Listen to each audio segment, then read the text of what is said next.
बिस्मिल्लाहिर्रहमानिर्रहीम अस्सलाम वालेकुम। आप ज़रा ये तस्वीर देखिए, ये जो लड़कियां हैं जो बेसिकली इसराइल की सोल्जर्स हैं, ये तस्वीर देखकर आपको क्या ख्याल जहन में आता है?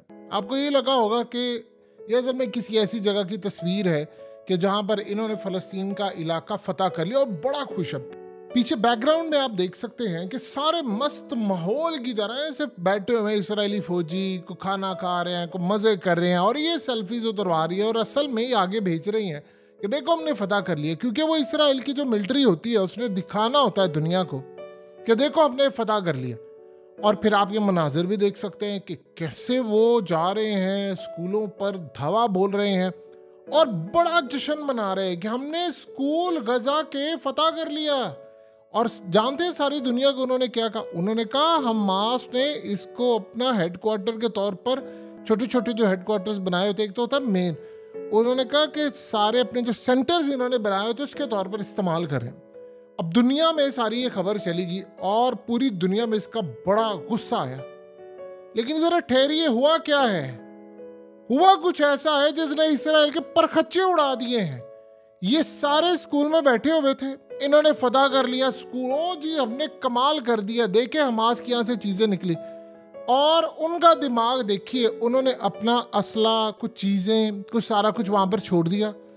और इनको जिस तरह आप मछली डालते हैं किसी को, या आप किसी को फुल टॉस करवाते हैं कि मार छक्का, और समटाइम वो बाउंड्री पर कैच आउट हो जाता है, बज़ाहिर वो छक्का होता है, इनके साथ भी यही काम हुआ है। इन्होंने जब देखा कि जी हमें असला मिला है, बच्चों के टॉयज में से मिला है, फलाना मिला है, वो मिला है, ये बड़े खुश इन्होंने ऐलान कर दिया। हमास ने जब देखा कि सारे वहां पर मौजूद हैं और सारे आ गए और सारे बैठे हैं और सब कुछ एक जगह है, फिर उन्होंने पीछे जाके बटन दबाए, बुम, उसके बाद सब कुछ तबाह बर्बाद हो गया। ये था बूबी ट्रैप। ये इतना बड़ा ट्रैप था, इतना बड़ा ट्रैप था कि इसराइल के परखच्चे उड़ गए हैं। उनको समझ नहीं आई उनके साथ हुआ क्या। अब कहानी आपको समझ आ गई है। लड़ाई हो रही थी, लड़ाई होते होते होते होते होते वो स्कूल में थे, उनको पता था कि ये यहाँ पर आने वाले हैं और इन्होंने आकर कहना है कि हमने बहुत कुछ फतह कर लिया। उन्होंने वहां पर सब कुछ बारूद फिट फाट कर दिया था। इनको नहीं पता था, ये लड़ाई करते करते जा रहे थे और वो पीछे हटते जा रहे थे। आप बज़ाहिर ये समझ रहे हैं कि आप जंग जीत रहे हैं, आपको नहीं पता आप जंग हार रहे हैं। आपको मछली डाली हुई है, आपको बताया गया है कि आप इसको पकड़ लें। वो करते करते करते पीछे हट गए। इन्होंने जाकर कहा देखे हमने फतह कर लिया उस स्कूल को और यहाँ पर बहुत सारी दहशतगर्दी के वाक़यात फलाना। वो वहाँ पर रह रहे थे, तस्वीर आई और जब इन्होंने सोशल मीडिया पर तस्वीर पोस्ट करना शुरू कर दी, उन्होंने कहा लो जी काम हो गया है हमारा। जब ये वहां पर पूरे सेटल डाउन हो गए, उसके बाद उन्होंने जो बारूदी डिवाइसेस लगाई हुई थी कोने में, जमीनों में, इर्द गिर्द, इतनी ज्यादा लगाई हुई थी कि उन्होंने जब बटन्स दबाए और उसके बाद जो वहां पर हुआ है, आप सोचिए कि अभी तक तो हमने वो मनाजिर देखे हुए हैं और ये नहीं पता कि इसकी वीडियो वो कब रिलीज करते हैं, उनके पास होगी या नहीं। गालिबन हो सकता है ना हो, क्योंकि हर चीज़ की वीडियो नहीं होती। अभी तक तो ये मनाजिर थे कि इजराइल ने गजा के अंदर बिल्डिंग्स गिराई हैं और नीचे बच्चे, बूढ़े, सारे बिल्डिंगों में कोई रह रहा था, कोई था, ये सूरत हाल थी, लोग रह रहे थे, वो उनके नीचे रह गए हैं। यहाँ सूरत हाल थी बड़ी डिफरेंट। यहाँ ये लोग जाते हैं और जाने के बाद सेल्फीज ले रहे हैं, एंजॉय कर रहे हैं। लेकिन यहाँ पर जो उनके साथ हुआ है वो इनको अंदाज़ा नहीं था कि वो वहाँ पर अब इतनी बड़ी तादाद के अंदर उनके फौजी मारे गए हैं, ज़ख्मी हुए हैं। इसकी डिटेल्स उन्होंने कहा है कि हम पूरी तरह जारी करेंगे। लेकिन इस स्कूल के बारे में उन्होंने कहा है कि देखिए ये स्कूलों में जा रहे हैं, उसको फतह कर रहे हैं, लेकिन असल में हम उनसे फतह करवा रहे हैं। यानी आप असल में काम ये कर रहे हैं कि आप लोग उनको कह रहे हैं कि आओ फतह कर लो, और ये फतह करते हैं तो वो असल में एक ट्रैप होता है। ये सूरत हाल इसराइल को, आप बताइए कि इसराइल को क्या समझ आ रही है इस बात की कि इसका मतलब है ये कि असल में नया तरीका। पिछले कुछ अरसे के अंदर जब ये टनल्स में गए थे और जब से उनका जो साबिक आर्मी चीफ का बेटा खास तौर पर टनल के अंदर जाकर मारा गया है, तब से तो वो बहुत ज़्यादा परेशान हो गए कि एक मिनट सब्र कीजिए कि अगर आप किसी भी जंग के अंदर जाते हैं, किसी जगह को फतह कर लेते हैं तो ज़रूरी है कि वो फतह करने के बाद आपको कैसे पता चलेगा कि वहाँ पर तो सारी चीज़ें यानी असली हालत में वहाँ पर हो सकता है कि वहाँ पर दबाई गई हैं, क्योंकि जब जंग हो रही होती है इतनी तबाही होती है। ऐसे थोड़ी आप आते हैं, आप पीछे से लड़ते लड़ते आते हैं, आपने गोले मारने होते हैं, चीज़ें टूटी होती हैं, बिल्डिंग्स के हिस्से गिरे होते हैं, लाइट्स ऑफ होती हैं, बहुत कुछ होता है, तबाही होती है। तो आप उस तबाही के अंदर ही कहीं बारूदी डिवाइसेस लगा देते हैं और आपको पता नहीं चलता, और आप इतनी खतरनाक लगाते हैं कि वो सारी बिल्डिंग गिर जाती है और आपको लगता है कि अच्छा चलो हमने फतह कर लिया, हम बैठेंगे, हम या जाएंगे वहाँ पर। उनको तो पता नहीं है, हो सकता है कल को वो और बहुत सारे बिल्डिंग्स में जाएं और ये ऐसे ऐसे तबाही होना शुरू हो जाए। आप सोचिए ज़रा कि इसके बाद इनके पास बचता क्या है। दूसरी जानिब वो क्या कह रहे हैं, वो कह रहे हैं कि असल में गज़ा जो है वो फॉल होता जा रहा है, यानी वो हमारे लिए बहुत बेहतरी का सामान है। उन्होंने कहा कि जी गज़ा जो है हम उसको फतह करें, बड़ी तेज़ी के साथ फतह करें, ये उनका कहना है। हमास का कहना है कि ये सब झूठ है। उनका कहना है कि हम इनके गोल्स जो हैं वो बड़ी तेज़ी से तबाह कर रहे हैं और इनके गोल्स तबाह करने के बाद इस सारे मामले पर इसराइल को बैकफुट पर धकेलते जा रहे हैं। अब आप ये सोचें कि अब उन्होंने कहा कि हमने जो स्कूल्स हैं ये हमने इनको दिए थे गिफ्ट के तौर पर, यानी हमने असल में अक़वाम मुत्तहिदा को दिए, उनको कहा, उन्होंने गज़ा के अंदर दिए, इन्होंने सारा काम किया। अब ये करते करते उनको यहाँ तक सबसे ज़्यादा नुकसान ये उठाना पड़ा है कि उनके लोग मारे जा रहे हैं। अब इज़राइल के पास जो सूरत हाल है वो बड़ी अजीब हुई है। पहले वो काम ये करते थे कि वो लोगों को कहते थे हमारा एक फ़ौजी मारा गया है, हमारे 2 फ़ौजी मारे गए हैं, यानी रोज़ कभी कभार आप देखिए 65 दिनों में उन्होंने अपने सिर्फ 80 फ़ौजी मरवाए और ये रेशो थी। 2 दिन बाद 1-2 मारे गए, 2 मारे गए, 1, इस तरह करके, यानी आप देखिए 65 दिनों में ऑलमोस्ट 1 फ़ौजी और कुछ आप हिसाब ऊपर कर सकते हैं। लेकिन अब क्या हुआ है, आज उन्होंने कहा है कि हमारे 5 फ़ौजी मारे गए हैं।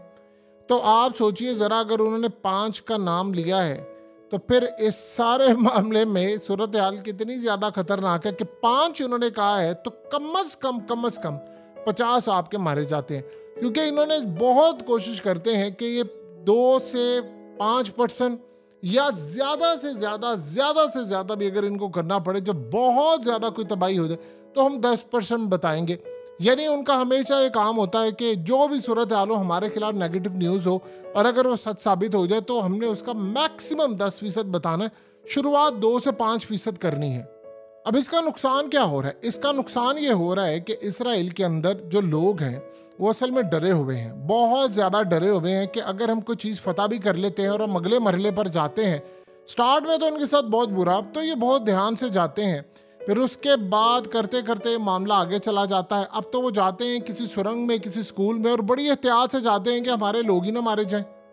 असल में इसराइल की अब तक की जो स्ट्रेटजी रही है वो बज़ाहिर आपको नाकाम होती हुई नज़र आ रही है। देखिए, ग्राउंड के ऊपर असल में मामला ये है कि मीडिया को जाने की इजाज़त नहीं है। 2 ही तरह की इन्फॉर्मेशन आ रही है, या तो वो इन्फॉर्मेशन आती है इसराइल की मीडिया की जानिब से और इसराइल की यानी फोर्सेस की जानिब से, या हमास की जानिब से। एज ये है कि हमास असल में काम ये करते हैं कि जब वो फुटेज जारी करते हैं तो वो उसके साथ डायरेक्टली मारते हुए फुटेज जारी करते हैं। अब इसराइल की फोर्सेस ने भी किए हैं, उन्होंने भी 1-2 हमले जो है जिसमें उन्होंने हमास के लोगों को मारा है उन्होंने भी जारी किया है। लेकिन जिस परसेंटेज के हिसाब से अगर देखें तो अगर वो 2% जारी करें तो ये 98% करें, तो इस सूरत हाल में तो इसराइल का जो नुकसान हो रहा है वो पहले से कई गुना ज़्यादा है। लेकिन एक तर्ज पर इसराइल को एज हासिल है कि उन्होंने तकरीबन इस वक्त 20,000 के करीब जो आम लोग हैं वो मारे हैं और उनके फौजी, यानी आप ये सोच लें कि इसराइल ने जब आज बता दिया है कि जी हमारे 5,000 के करीब फौजी जो है वो जख्मी हुए और वो फौज में दोबारा आने के काबिल नहीं है, तो फिर यहाँ से आप अंदाज़ा लगा सकते हैं कि उनको कितना ज़्यादा इसका नुकसान उठाना पड़ा है।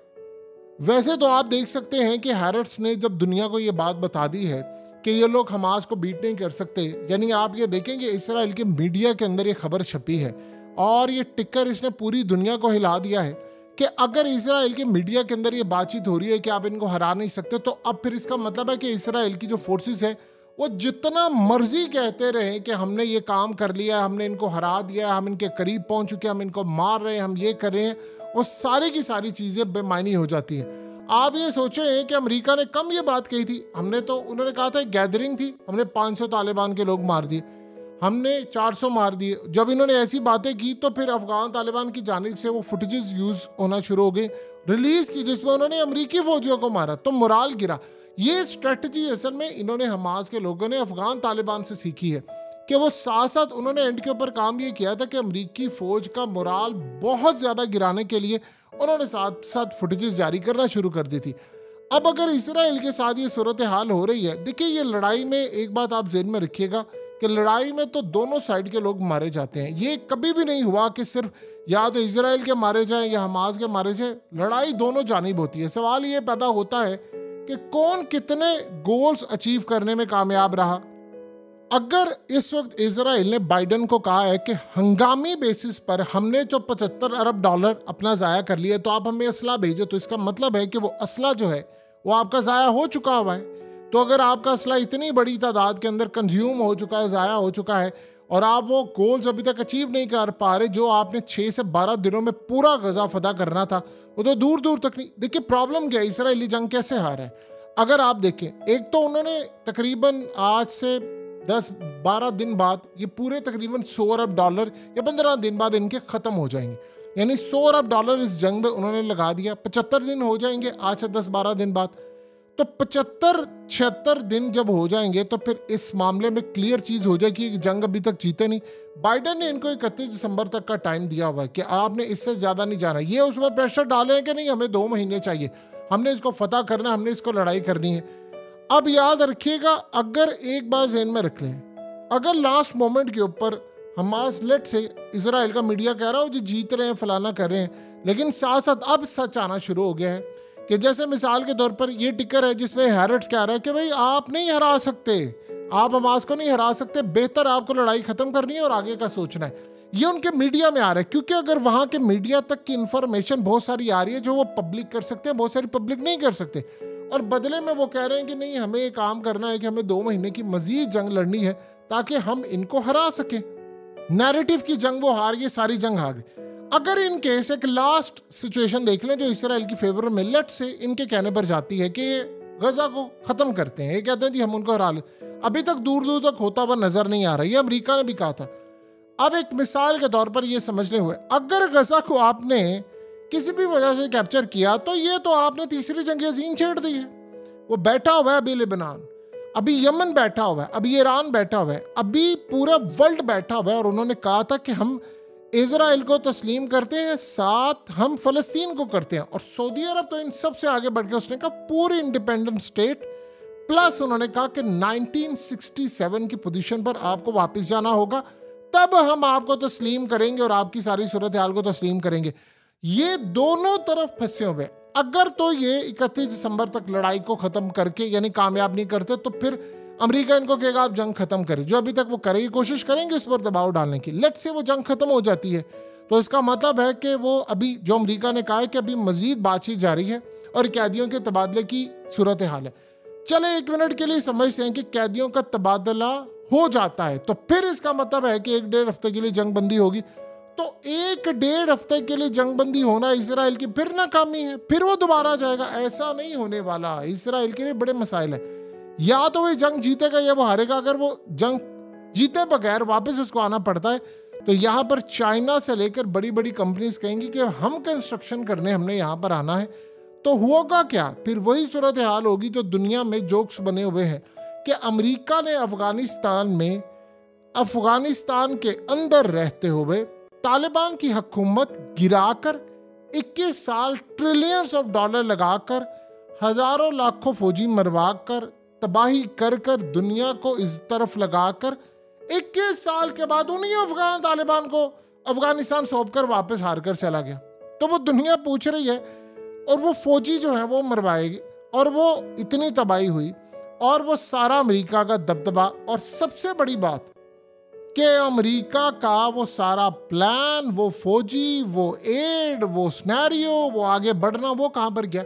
इसराइल की नाकामी ये है कि अगर वो पीछे हट जाते हैं तो प्लान तो उनका ये था कि पूरे इसराइल को फतह करना। जैसे इस्माइल हानिया ने कहा कि इन्होंने मस्जिद अक्सा, असल टारगेट थी मस्जिद अक्सा। ये समझिए, असल तो प्लान था मस्जिद अक्सा को पकड़ेंगे, हम उसको करना है, लेकिन उसके लिए पहले गजा से शुरू करेंगे, साउथ से, नॉर्थ से, फिर वेस्ट बैंक में आएंगे, फिर आगे जाएंगे। लेकिन वो अभी तक गजा में ही फंसे हुए हैं। और एक ग्रुप क्या है, तो अभी तो लिबनान तैयार है, अभी तो ईरान तैयार है, अभी तो और बहुत सारे ममालिक तैयार हैं। तो ये काम हुआ ही नहीं उनसे, और ना वो जीत सकते हैं।